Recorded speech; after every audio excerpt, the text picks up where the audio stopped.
Assalamualaikum warahmatullahi wabarakatuh.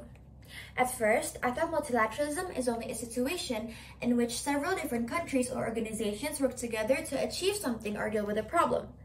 But after I chose this topic for my speech, I've learned so much more about it. My name is Alya Nabila from Izada High School, and today I would like to talk about multilateralism cooperation, or more specifically, propagating international trade stability through multilateralism. Today's globalized world has generated a variety of globalized problems, from climate change to financial crisis to cybersecurity and many more that can be effectively addressed only through multilateral agreements. Multilateralism is fundamental to the liberal world order created at the end of World War II and has been crucial in maintaining peace and prosperity.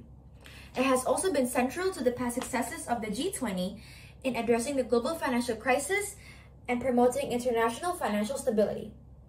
The multilateral international development system is sprawling and fragmented, with multiple autonomous specialized organizations that coordinate on specific issues. Traditionally, the system has run on hierarchical lines, but today more dynamic instances of coordinated governance are emerging, with multilateral organizations partnering regionally with public and private actors. Since the Bretton Woods system was agreed to more than 70 years ago, nations have been coming together in pursuit of global public goods. These efforts have given us the international trading system and the global financial safety net. This is multilateralism in action, and it has been a pillar of our shared success. The free flow of trade, investment, and ideas has helped to lift more people out of poverty than ever before. Prosperous and growing middle classes are broadening opportunities for the exchange of goods, services, and innovations from across the world. A result is shown by the Cambridge University Press, published on April 6, 2021, that the World Trade Organization members experience lower trade volatilities in a predictable and integrated system. Previous research has mainly focused on World Trade Organization membership in a bilateral trade framework, which only allows interactions between two trade partners without considering any possible influence from other countries. A bilateral trade framework does not fully capture the effect of World Trade Organization membership, nor does it investigate why the multilateral platform of the World Trade Organization should exist.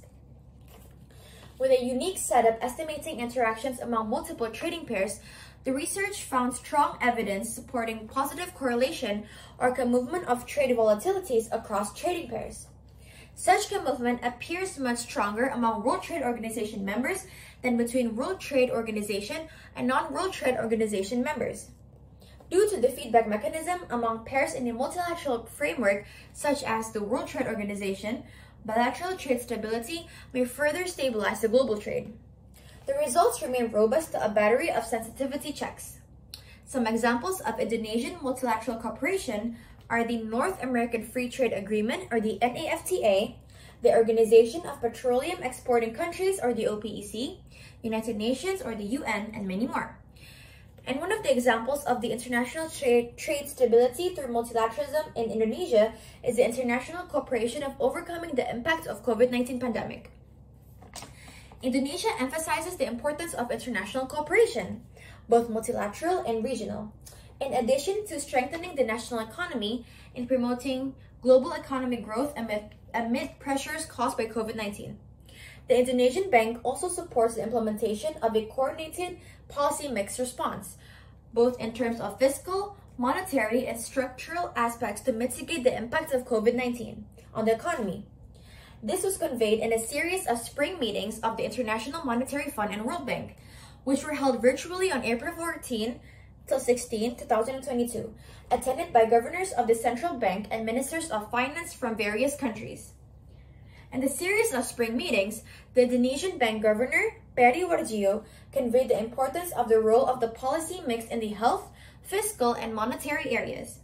In addition, the role of international institutions is very important in maintaining economic resilience and stability of the global financial system, including maintaining liquidity to promote economic recovery.